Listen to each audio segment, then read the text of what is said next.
Showtime. Welcome to the show. I'm Brent Holland. Welcome to Night Fright. Tonight, folks, we continue with our JFK special.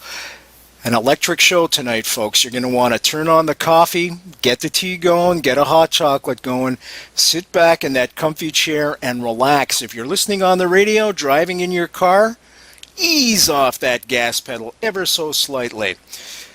Tonight, folks, well, in 1991, a film came out.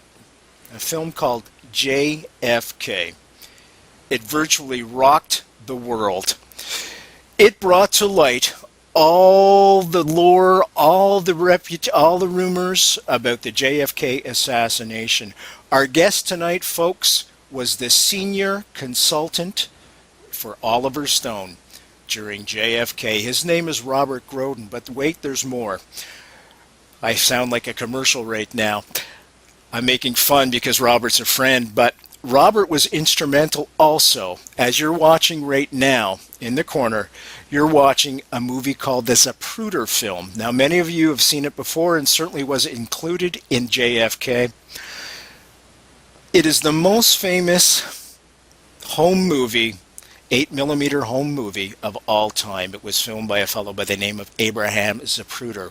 It is the most commonly viewed home movie of the JFK assassination. Why do I mention this? Because Robert Groden, our guest tonight, was instrumental in bringing that to the public for the very first time. That happened in the 70s on a show called Good Night America. It was hosted by Geraldo Guevara, who many of you know right now. We're going to be going step by step through the Zapruder film, frame by frame, if you will, to examine exactly what took place that day, November 22nd, 1963, Dealey Plaza. Don't go anywhere, folks. This is going to be electric and explosive tonight. Strap in and hang on. Here we go.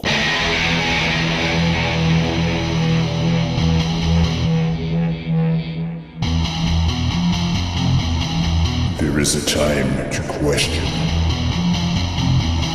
There is a time for answers. There is a time to challenge. There is a time to speculate. There is a time for change. There is a time for truth. The time is now.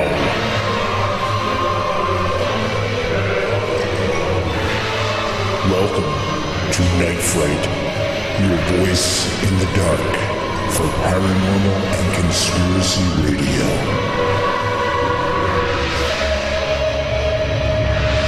And now your host, Brent Holland.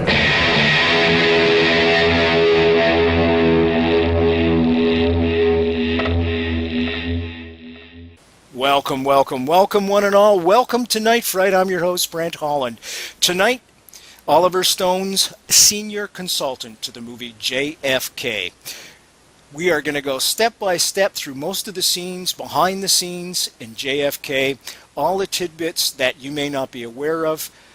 What's shocking is this movie was released in 1991, and most of it still rings true to today. All the lore, all the rumors are true, folks. You're going to want to listen to this show.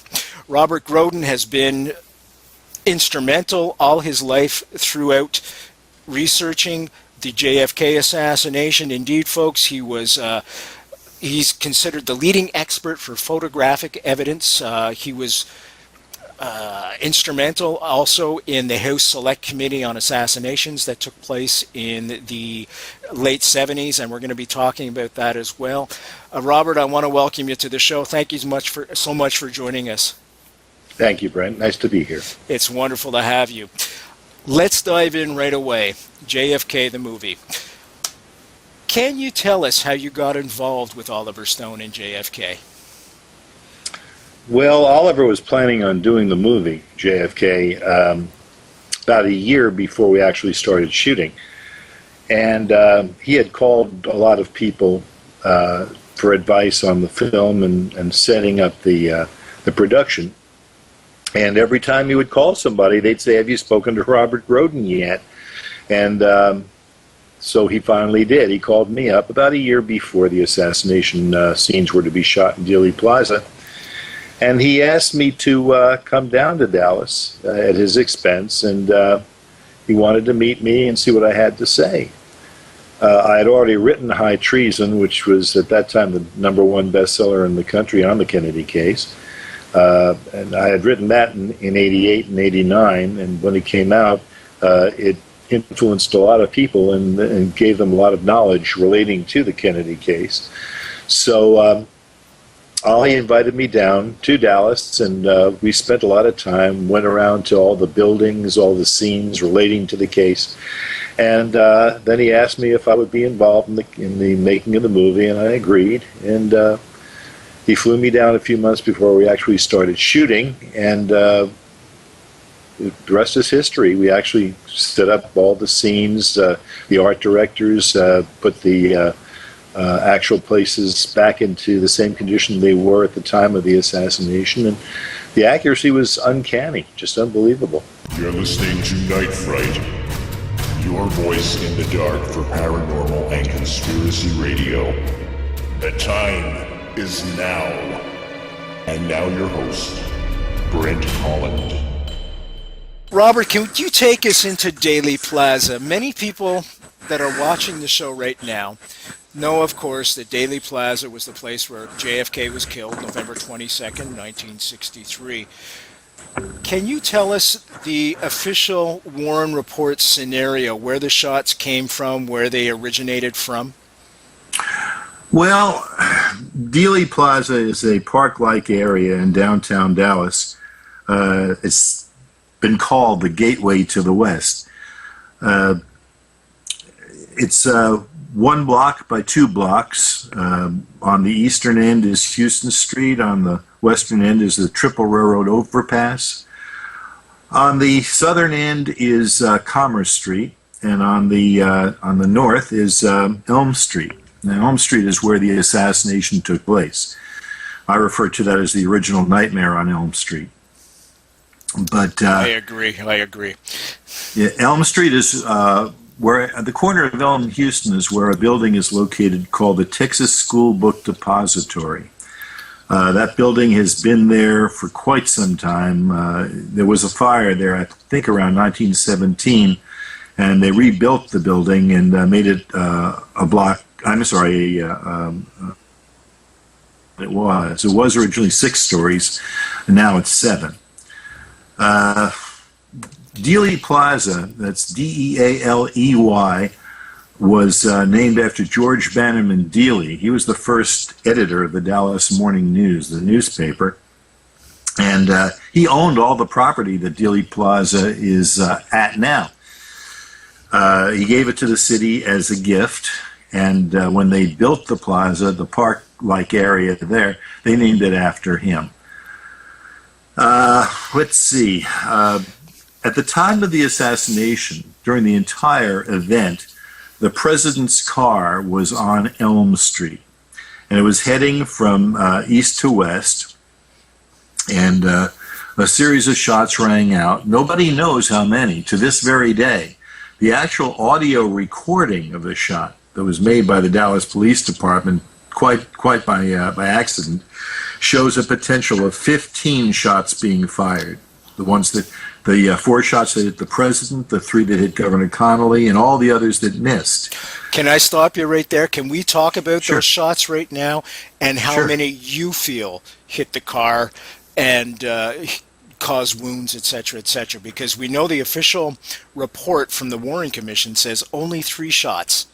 And we all know that that's a load of bunk by this time.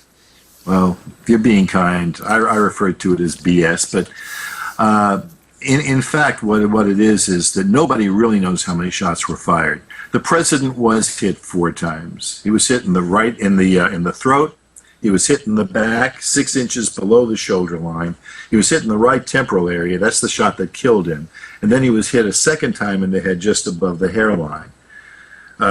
During the middle of all these shots, Governor Connolly was hit 3 times. He was hit in the right shoulder by the armpit, he was hit in the right wrist, and he was hit in the left thigh. That's a total of 7 shots between the two men, and that doesn't count all the other shots that missed. Now, one of the shots that missed hit a bystander named James Tague on his cheek. A bullet struck the chrome over the windshield in the president's car. Another one hit the windshield itself. One hit the sidewalk on the north side of Elm Street. Another one hit a small section of cement around a storm drain on the south side of Elm Street. Another one hit the street much farther up to the east, and so on and so on. If you count them all together, there is certainly between 12 and 15 shots fired. Now, because of the time frame of the shooting, thanks to the Zapruder film, the maximum that could be fired by that weapon, given its restrictions for firing times, the maximum is 3. But we have so many more that, and even the government now has, since 1978, has admitted at least a 4th shot. So given that, it's impossible for the weapon that was allegedly found on the 6th floor of the depository to be a sole weapon used in this crime. I want to come back to that, but first I want to tell folks who are speaking. Folks, we're speaking with Robert Groden tonight. It's going to be an electric show. As if you're just joining us, stick around, because we're talking about the Zapruder film, which is that famous film of the assassination. Robert was instrumental in bringing that to light in the 70s. As well, Robert was the chief consultant for Oliver Stone during the filming of JFK, the movie that everybody's seen. Robert, many people don't realize that in the late 70s, the House Select Committee on Assassinations released its official report after studying both the Kennedy assassination and the Martin Luther King assassination. And in both those assassinations, their conclusion was that there was a probable conspiracy in both. And you had alluded to the government admitted to 4 shots instead of the 3 in that report. Can you tell the folks that are listening right now what that was about? Well, the degree of probable conspiracy is a bit ludicrous, because at least the probable part, the conspiracy certainly is not. There certainly was a conspiracy. But the House committee ruled, after 2.5 years of investigation and another 6 months of writing the report and fine-tuning that in fact, to a 95% probability or greater, 95% or greater, there was in fact a conspiracy. Well, the director of the House Assassinations Committee report was Professor G. Robert Blakey. Mr. Blakey refused to allow there to be a peer review of the committee investigation as far as the acoustics evidence goes, and they let it stand on its own. Back a few years now, another researcher, a scientist named Donald Thomas, did his own reinvestigation of the acoustics evidence based on the original data, and ruled in his investigation that not only was the result correct, but it was deficient in the fact that it said only 95% or greater. With what he had done is he actually had ruled that, based on the physical evidence itself, the same evidence that existed with the House committee, that the probability now was 98% or greater. Well, what's between 98% and the certainty of 100%? 1.5 points? It was a conspiracy, question about it. The problem was that the House committee, because of the amount of shots that were discovered on the acoustics tape, they had too many shots too close together to have come from the Oswald weapon.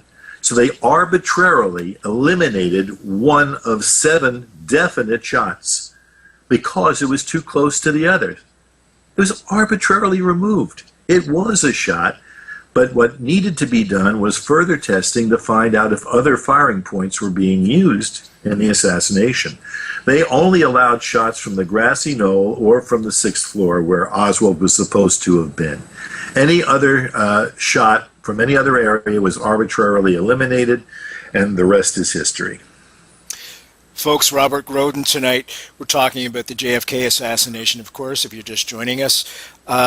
Easy way to get all the material. Robert has books for sales. Just let me name a couple of them. JFK, The Case for Conspiracy, Government by Gunplay, and Absolute Proof, JFK Absolute Proof, which will be released shortly. www.nightfrightshow.com. Click on the book covers that are there. That'll take you right to Robert's site, and you can order them from the comfort of your own armchair. Robert, let's go back to Dealey Plaza. I want to ask you afterwards why was President Kennedy killed? But first I want to go through all the shots that rang out that day, November 22nd, 1963. In the scenario in JFK, the day starts off with an epileptic seizure right around the time Kennedy was supposed to be arriving in Dealey Plaza. Can you pick it up there and then guide us through and perhaps tell us shot by shot where you feel the sequence and where the shots originated from? Well, there was, in fact, as you pointed out, an epileptic seizure. A gentleman standing on the corner of Elm and Houston Street had this fit. About 11 minutes, I guess, before the actual assassination took place. And what it did was it managed to get an available ambulance out of the area. And this fellow was thrown into the ambulance and taken to Parkland Hospital. When he got there, he just simply walked out of the ambulance and disappeared into the crowd. But the actual shooting itself began after the president's car turned from Houston on to Elm. And within 2 to 3 seconds, the shooting began. The first shot missed completely. The second one hit the president in the throat. The third one hit him in the back. The fourth one hit Governor Connolly in the right shoulder. And then on and on and on this goes. Some shots missed. We don't know when they were fired exactly because there's no indication on the Zapruder film when it happened. When those shots hit. But about 7 to 8 seconds after the shooting began, a fatal shot struck the president in the right temporal area and blew out the back of his head. That was the fatal shot. There is now evidence, which I will be presenting in my new book, that there was a second headshot which occurred 0.7 seconds after the fatal shot. And it also struck the president in the head. But it hit him just above the hairline, and the bullet exited through a part of the entrance wound from the first shot, or the first headshot. Somewhere along this line, Governor Connolly was hit a total of 3 times. We don't know exactly when Governor Connolly was hit, except for the shoulder shot, because you can see the shoulder buckle when he's hit there. Robert, I'm sorry, Robert, do you feel that Governor Connolly was a legitimate target in that car as well, or do you think he was just collateral damage, for lack of a better term? You know, you ask a question that not enough people have actually asked. It's always been assumed that Governor Connolly was hit by accident. I don't believe so. It is possible, but the reason for Governor Connolly being hit might be to link Oswald to the crime. Lee Oswald had nothing against President Kennedy. Nothing. He admired him. But when Oswald was in the Soviet Union, he was on a mission. We had sent him there. He had worked for the Central Intelligence Agency, and he was sent to the Soviet Union on a mission. And while he was there, he wrote to the Secretary of the Navy and asked him to upgrade his dishonorable discharge to an honorable discharge. Well, the Secretary of the Navy wrote back and said, well, I am no longer the Secretary of the Navy and I can't help you. Well, the Secretary of the Navy had been John Connolly. So wow. the thing quite simply is that if Governor Connolly was hit on purpose, it would have been to link him to this crime. Because with President Kennedy, there is no link. There's none at all. And folks, I just want to orientate you to who was sitting where in the car. You've all seen the limousine, so let's start at the front. Driving is Jim Greer. He's a Secret Service agent. Bill Greer. I said Jim. Bill Greer. That's right. Yeah. I apologize. I'm sorry. Right next to him is Forrestal, is that right? Roy Kellerman. Oh, Kellerman. Okay. And I'll get it together yet, folks. Just behind the driver in a jump seat that's directly in front of Mrs. Kennedy is Governor Connolly, governor of Texas, of course. His wife is sitting there. Right next to her, of course, is Governor Connolly himself. Right behind Governor Connolly is JFK. He's in the back seat on the passenger side. Right next to him in the back seat, the very back seat on the driver's side, is Mrs. Kennedy. So there you go. Right behind that is the Secret Service car. Okay, Dealey Plaza. Now let's fast forward. When and where were you on November 22nd, 1963, and what got you involved in that? I was in New York. I have an alibi. Okay, what got you involved in the conspiracy aspects of things? Well, November 22nd, 1963, the day of the assassination, was my 18th birthday. I was playing hooky from school. Maybe I don't have an alibi. I was playing hooky from high school. I was at home. My sister was home, and two of our friends were home. We were sitting around. We were talking. The TV was on in the other room. And my sister was the first one to hear the report. She said, "The president's been shot." I said, "Oh, come on." No, she said, "Really?" So we all ran into the living room, and son of a gun, that's what had happened. Now, the president's death had not been announced. It may not even have happened yet. But the first reports had come in. I don't know which channel it was on. I don't much remember. It may have been NBC. Maybe it was CBS. I'm not sure. But I started watching, and it was the most impossible thing to have happened. It was difficult to believe that it was for real. Anyway, we started listening, and the more stuff came in, the more confusing it got. I do know that on NBC there was actually a reporter who described the scene, saying that there were some railroad tracks behind an office building, and the police were chasing the assassin across the railroad tracks. I remember that as clear as day. And it was many, many years until I actually found that recording, because it kind of disappeared. They didn't want there to be anybody running across railroad tracks. They wanted it to be a lone assassin up on the 6th floor. As it turns out, the railroad tracks were on top of the Grassy Knoll where the fatal shot was fired from. Now that we have all the films of what had happened, we know that, in fact, the police and eyewitnesses in the plaza, hundreds of them, chased the assassin across the railroad tracks. It was true. Anyway, I almost immediately was interested in this. I had been fascinated by questions of history my whole life, ever since I was a child. So I started paying attention to it. I started collecting everything written on it. And within a couple of years, I had amassed a massive collection of photographic evidence relating to the Kennedy case. And this was at a time when nobody really cared too much about the photographic evidence, so I had the field pretty much open to myself. At the time, there were only two other people that I'm aware of that were involved in the photographic evidence. One was a man from Hartsdale, New York, named Richard Sprague, and the other was Harold Weisberg. So I started to correspond with some of the other people that were interested in this, and within a short period of time, we had developed a lot of evidence. And in the mid-1960s, the late 1960s, I had started working for a company in New York, and we were given the original Zapruder film by Life magazine to see if we could blow it up from 8mm up to 35. The idea was that they would use it within a professional documentary, which they never did, by the way. Unbeknownst to them at the time, an extra copy was made. And that's what I released on national television. Wow. Did you were you threatened at all once you released it and the heavens collapsed?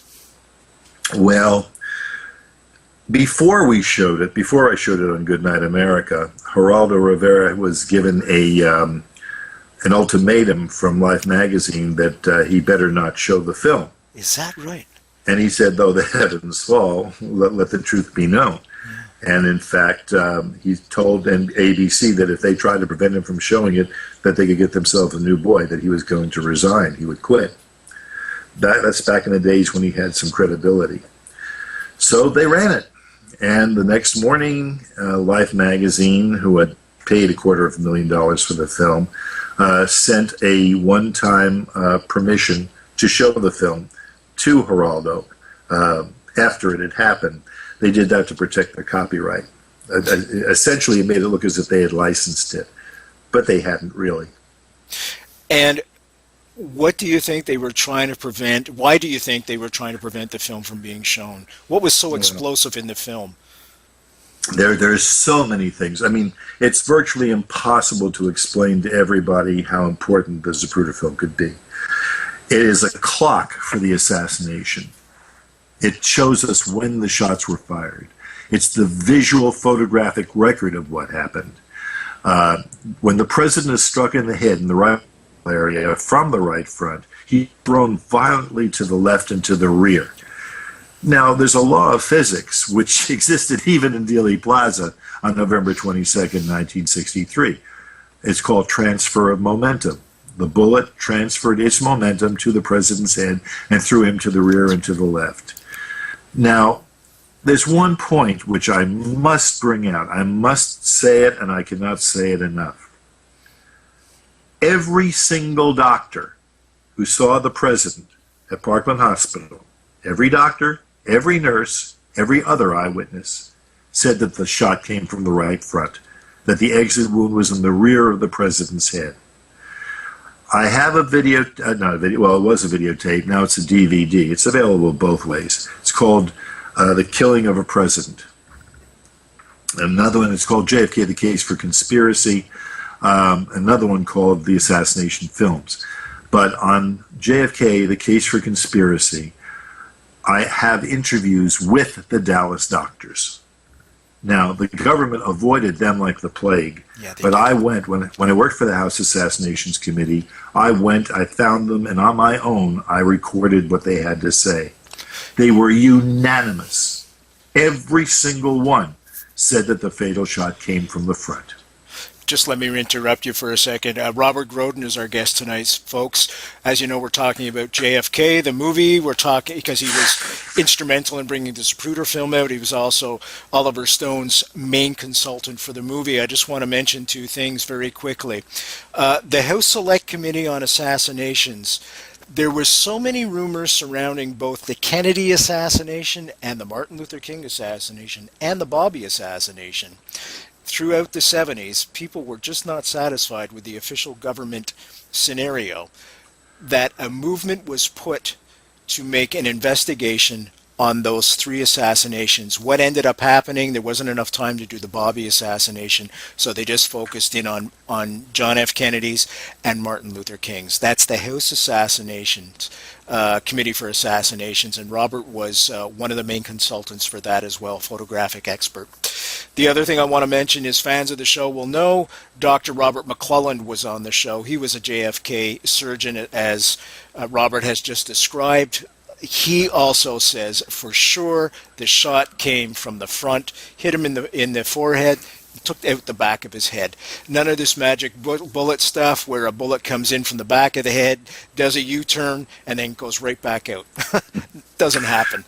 Well, I had the honor of playing Dr. McClelland in the movie JFK. Well, that was there you. There were two.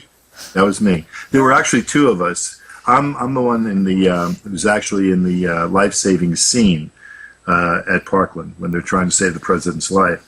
There was a later scene where Dr. McClelland as a character appears at the Shaw trial in New Orleans. That's a real doctor. That wasn't me.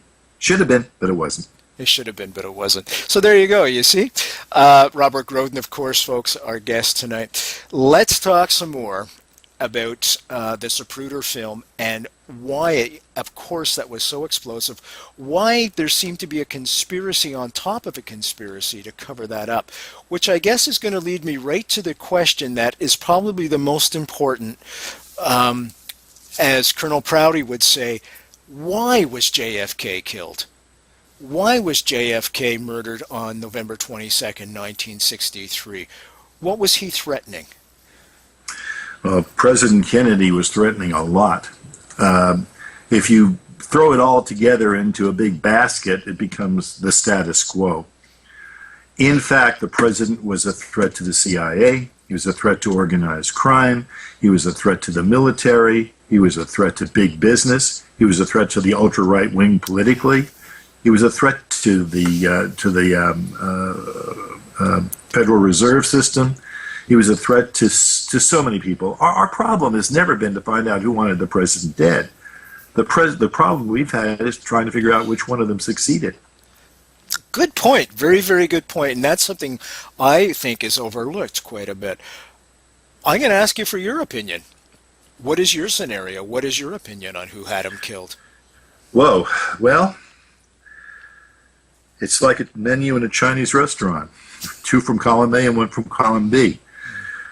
What it comes down to is that the House Assassinations Committee said it was organized crime, and they were right. The Senate Intelligence Committee implied that, in fact, it was the Covert Actions Branch of the CIA. They were right.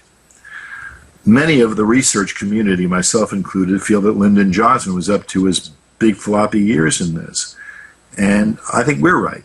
In fact, it was all 3. There may have been more. We don't know all the answers.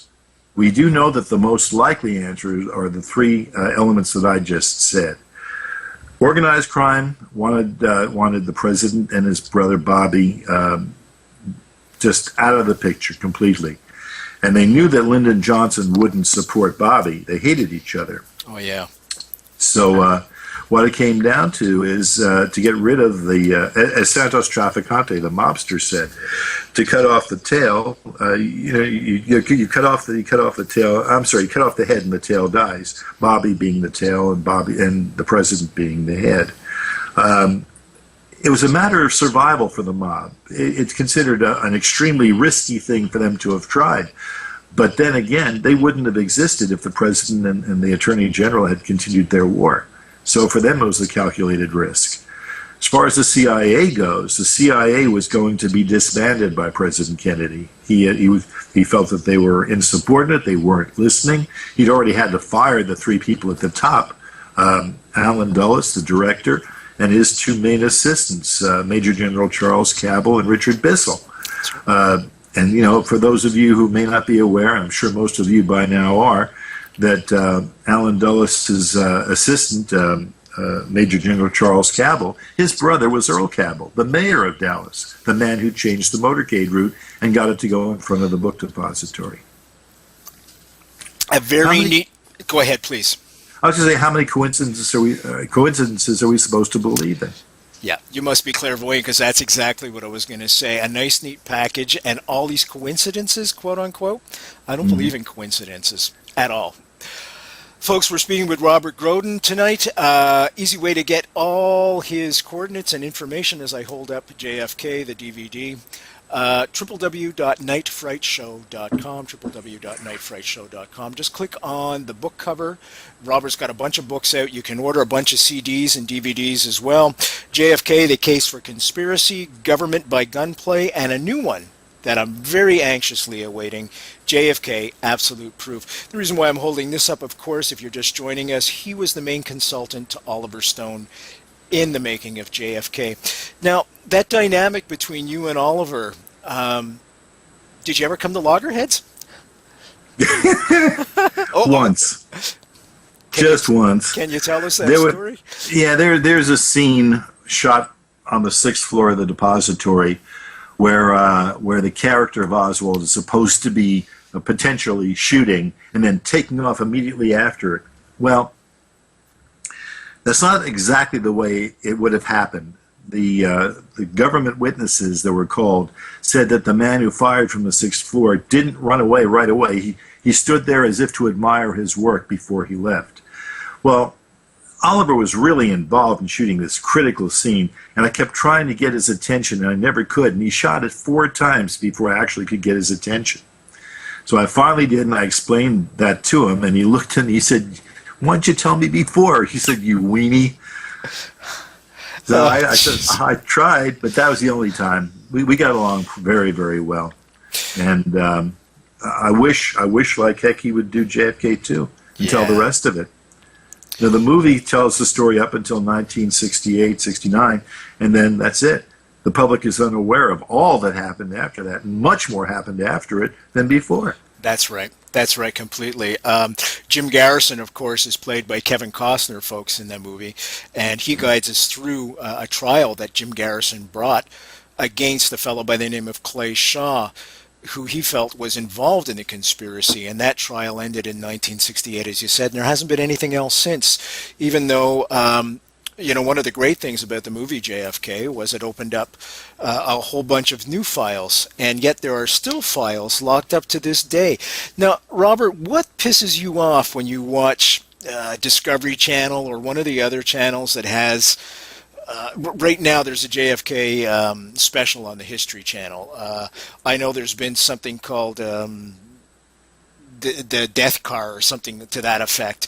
Always, and nobody really tells the true story. They all kind of dance around the facts. You're listening to Night Fright, your voice in the dark for paranormal and conspiracy radio. The time is now. And now your host, Brent Holland. The one that you were just talking about is called Inside the Target Car. Thank you. And inside the target car, as they're doing it, they have President and Mrs. Kennedy sitting in the wrong positions. They've got, in fact, Mrs. Kennedy was slightly to the front of the president when the fatal shot was fired. They've got her sitting behind. And it was wrong. And as they're doing this, I went around the corner and I spoke to the people behind the stockade fence and showed them that they were wrong. They told me to mind my own business. I said, this is my business. Well, I couldn't figure out why they were doing that.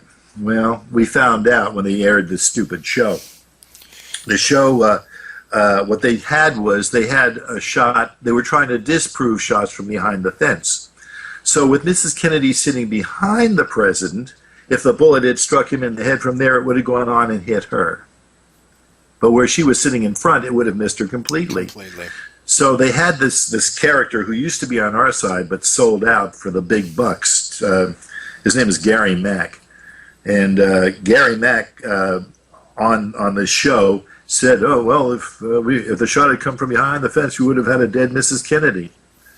Yeah, right. Well, that's why they were doing it. It's not a mistake. In every one of those 5 shows that they've done, there have been lie after lie after lie. They're not even close to the truth. They give more time for the shots. They give more time for Lee Oswald to have gotten off the 6th floor. He only had 72 seconds. They gave him 90. They said that he wasn't that it was possible for him to have gotten from the 6th floor to the 2nd floor and not be out of breath. Well, they had a professional physical trainer who's used to doing exercise like this. Oswald wasn't in that kind of condition. They had the same guy going from Oswald's rooming house to the Tippit killing site. Again, the guy's in excellent shape, and he's wearing running shoes, and he's got every advantage. And even then, he couldn't do it in enough time. He still was like 20 seconds too short. But they gave him more time. Oswald, had he left the rooming house, had it been him, had he gone to the Tippit killing site, would have had only 4 minutes. I think they gave them 7. Wow. So they faked everything along the way. If you see it on the Discovery Channel, it is not honest. It's that simple. You're listening to Night Fright, your voice in the dark for paranormal and conspiracy radio. The time is now. And now your host, Brent Holland. I want to go back to the assassination. You had mentioned, of course, the 3 of them working together, Johnson, members of the CIA, and the Mafia as well. Folks, if you go back in history, the Cuban Missile Crisis, right before that, something else took place involving Cuba called the Bay of Pigs. Now, the Bay of Pigs is when Cuban exiles, 1959, let me start over, 1959, there was a revolution in Cuba, for those of you that are unaware. That revolution took place, of course, 1959. Many Cubans left Cuba because it was about to become under the dictatorship of Fidel Castro. They ended up in Miami. They ended up in Florida in general. That was primarily the spot for them. The Bay of Pigs comes along where the Cuban exiles want to go back in and take over Cuba. Now what happens though, that falls right between administrations in the United States. The Eisenhower administration is leaving. The Kennedy administration is coming in.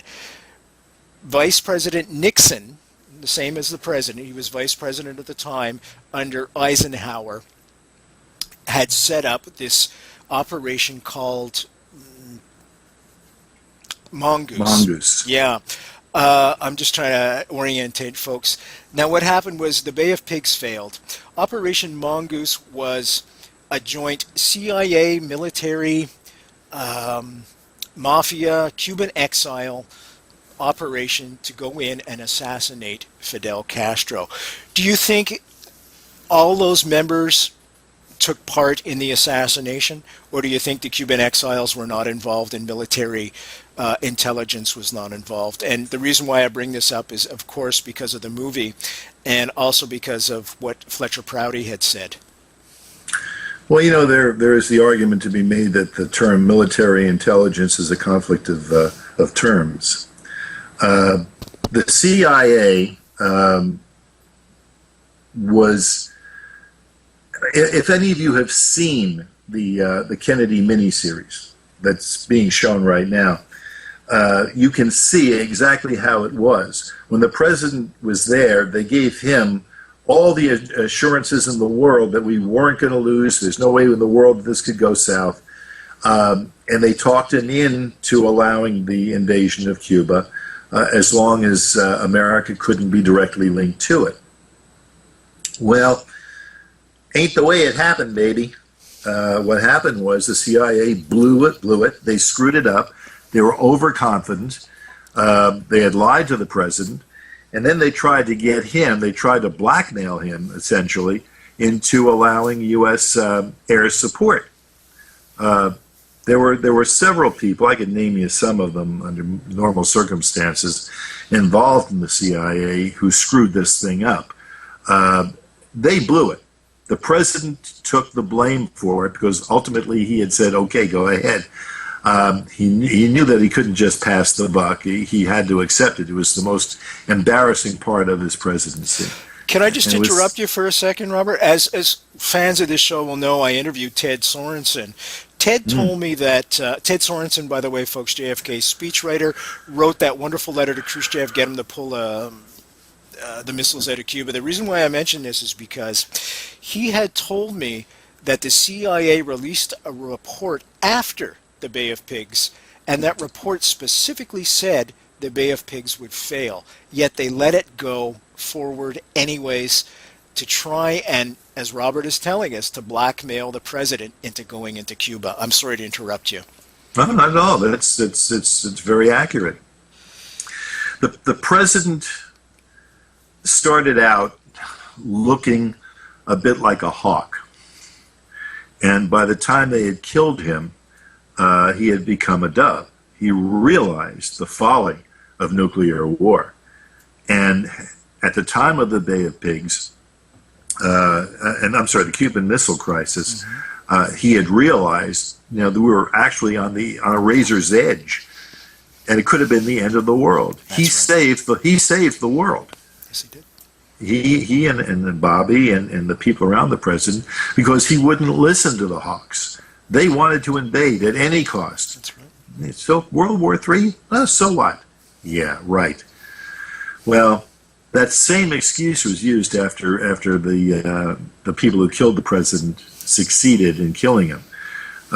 They used the same thing with Johnson. They wanted Johnson to go ahead and invade Cuba because the evidence that was planted that Oswald did this and that he was acting on behalf of Fidel Castro. It wasn't true. It wasn't true at all. But they wanted to make it look that way and use that as an excuse. Their primary goal was to get rid of Castro in the first place. Yeah. And when the president was killed, they were going to use that as have you heard about Operation Northwood? Oh, yes. Please tell the people, though, if you wouldn't mind. Well, the idea was to attack us and make it look as if it was false flag. Exactly, and then blame it on somebody else, and then go after them. Use the attack as the excuse. Well, it was the same thing with the murder of President Kennedy. The idea was to make it look as if Castro had done it or Khrushchev had done it, and use that as an excuse. Now, Johnson gave them the war in Vietnam that they wanted, but he didn't go after Cuba. So he gave them half of what they wanted.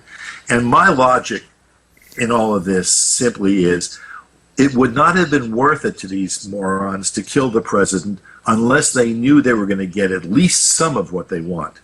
They had to get an agreement from Johnson that he would give them the Vietnam War.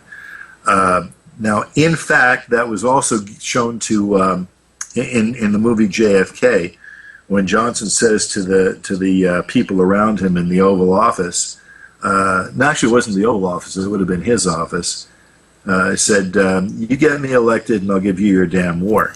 Well, that's the way it turned out. That's a true quote, by the way, folks. And just to let you know, Operation Northwoods, you can do a Google on this. What happened there was a bunch of folks walked into President Kennedy's Oval Office and said, we're going to do this, President Kennedy. We're going to crash an American airplane and make it look like the Cubans did it, so we can have our excuse to go into Cuba. And that's a true story, folks. And Kennedy threw them out and said, these guys are crazy.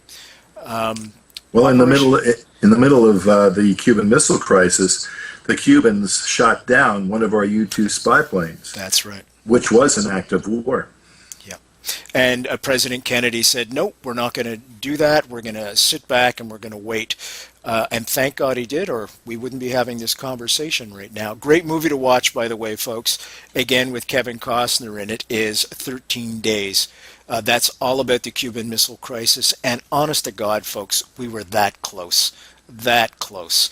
If you go to the Night Fright website, nightfrightshow.com, just scroll down in the archives, you'll find Ted Sorensen's 4-part series there. Electric. You'll be on the edge of your seat because in many ways the missile crisis made 9/11 look like a picnic. We were that close to the whole world coming apart at the seams nuclear holocaust. Well, I'll tell you who our guest is tonight, and I'm really excited to have him on, and I've been enthralled with this fella for a long time.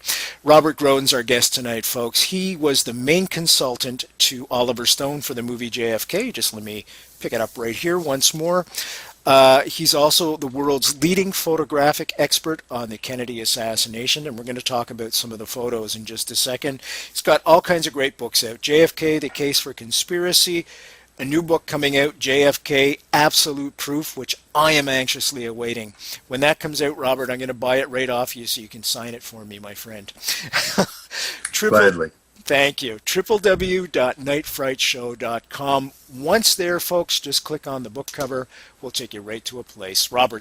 Directly to Robert's website, which is jfkmurder.com, where there's a plethora of things for you to look at. He's been involved with this research for ages, as I said. He was also the main consultant for photographic expert for the House Select Committee on Assassinations in the late 70s. Let's talk about some of those photos. Which are the photos you feel have been doctored? What's the main photos for you that have been doctored? Well, oh my gosh. Well, for those of your viewers, listeners, who are interested in the Kennedy case, you may have heard these ridiculous, asinine rumors that the Zapruder film was faked. It wasn't. The Zapruder film is totally legitimate. But some of the autopsy photographs of the president, the ones showing the rear of the head, have been faked. Yes. As a matter of fact, let me tell you an interesting story. This is from a chapter in the new book, JFK Absolute Proof. When I first saw the autopsy photographs, when I worked for the House Select Committee on Assassinations as their staff photographic consultant, I looked at them. I instantaneously knew that something was seriously wrong. I had already read what the doctors had said about the condition of the president and his head. The photographic panel for the House committee knew nothing about the Kennedy case. Nothing. They had no idea what to look for. They had no idea what the issues actually were. They were just professional people who had government contracts, CIA contracts, relating to the photographs themselves and not the issues of the murder. I wrote report after report and made statement after statement about the autopsy photograph of the rear of the head being faked, that the president's head had not looked like that, that it was gone, just gone. There's a new book out now called The Kennedy Detail, written by a couple of Secret Service agents that were involved in all of this. And they say at least 4 times that the exit wound was in the rear of the president's head. A massive fist-sized hole in the back of his head on the right side. Well, they said that in the book. They don't say that in the TV interviews. And in the interviews on TV, they say on the top of his head. That's not what happened, and they know that that's not the truth. But there was a fellow named Robert Knudsen, Knudsen. Mr. Knudsen was a photographic expert. He was a photographer at the autopsy of the president, and he was spoken to by the House Assassinations Committee, and he told them exactly what I did, that the autopsy photographs of the rear of the head were faked, that the pictures that he had showed a massive exit wound in the rear of the head. The House Committee report and all their supporting volumes of evidence and testimony, they never once mentioned Robert Knudsen's name. They pretended he didn't even exist. By the time I found out that A, that he existed in the first place, and B, that he had confirmed everything that I had said, he was already dead. And I learned that when I was being questioned as a witness before the Assassination Records Review Board. All this will be in the new book. By the way, let me give myself a little plug on this, if I may. I want to explain what JFK Absolute Proof is going to be about. My last 2 books, one was The Killing of a President, the other was The Search for Lee Harvey Oswald. Each of these 2 books had over 600 photographs. The new book, Absolute Proof, JFK Absolute Proof, will have over 1,000 photographs. It will be the most photo-intensive book ever in the history of the Kennedy case. There will be new stuff in there. I will show where the president's brain is, which has been missing since 1966. I'm going to show proof that Oswald was, in fact, a government agent, and that we had sent him to the Soviet Union, that he didn't defect. He never had any intention of ever defecting. And there'll be tons and tons more. It's going to be amazing. I'm going to release some more of the autopsy photographs that I hadn't released before. And it will be possibly the last book I'm ever going to release, but it will be the 3rd in the photographic trilogy, and I guarantee if anyone's interested in the Kennedy case, this is going to be the one. Let me, folks, give you the coordinates where you can get this book. Go to Robert's website directly, jfkmurder.com, or, as always, with all the guests on this show, www.nightfrightshow.com.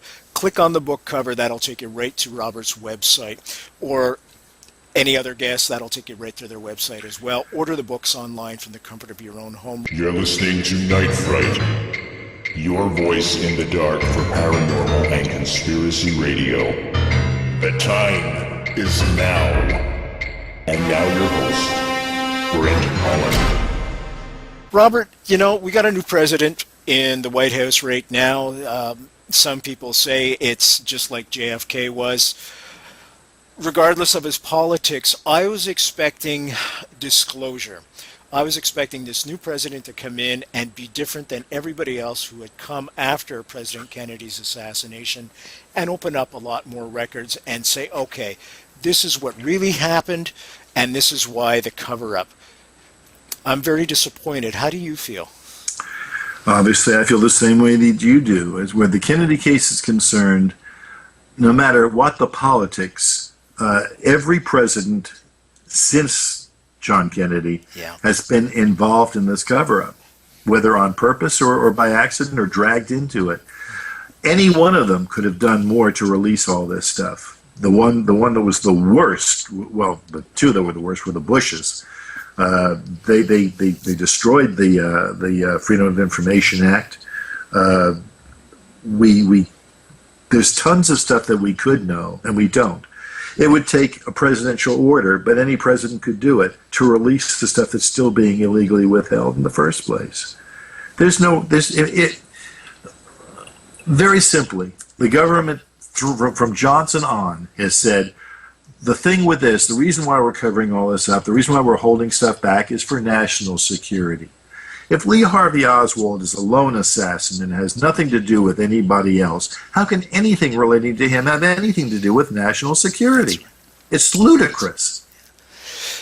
Robert, I'm going to ask you a question I've never asked any other guest before on the JFK assassination. Do you think that there's still missiles in Cuba that were never removed, and perhaps, just perhaps, that's why the cover-up remains, because people figure, well, we've lived with Cuba for so long, why open up a Pandora's box once more? Wow. Now, not only is that a question you ever asked anybody, no one's ever asked me that either. I think it is a very, very strong likelihood that they were not completely removed. I have thought that before, and I think it now. We have no proof that they were actually removed. That's right. The fact that in all these years Castro never used it proves nothing. At this stage of the game, we'd still be under the same threat we were then. The IRBMs, the ICBMs, whatever, were any major city on the east coast of the United States or from the center of the United States would have been a target easily reachable by any of these missiles. President Kennedy knew it. I think that I'd like to believe that they were all taken out, but we have absolutely no reason to believe that they were. Yeah, they were supposed to be taken out, folks, just to let you know, under UN scrutiny, and Castro wouldn't allow it. So who knows if they're there? Who knows if even one was left, and perhaps they know about it, and who knows? Speculation. Robert, we got to wrap up now, but listen, I want to thank you so much for taking the time out and coming on the show tonight and bringing to light many revelations. People are hungry for this type of information because it's the truth. And what's that old saying from the Bible? The truth will set you free. Indeed it will. Robert Groden has been our guest tonight, folks. www.nightfrightshow.com. Click on the book covers there. We'll take you right to Robert's website. Just an outstanding guest. There's a reason why Oliver Stone chose him to be the main consultant for the movie JFK. There's a reason why that the House Select Committee on Assassinations chose him to be the photographic expert for the inquiry into President Kennedy's assassination. Thank you so much, Robert, for joining us tonight. Brent, thank you for caring, and thank you for having me on. And you'll be back, my friend, as long as you're willing to. Thank you. All the very best to you, my friend.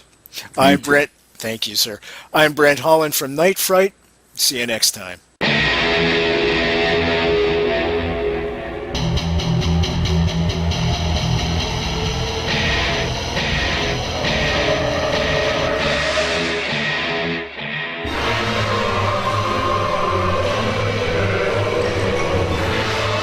You're listening to Night Fright and your host, Brent Holland. The time is now. Your voice in the dark for paranormal and conspiracy radio.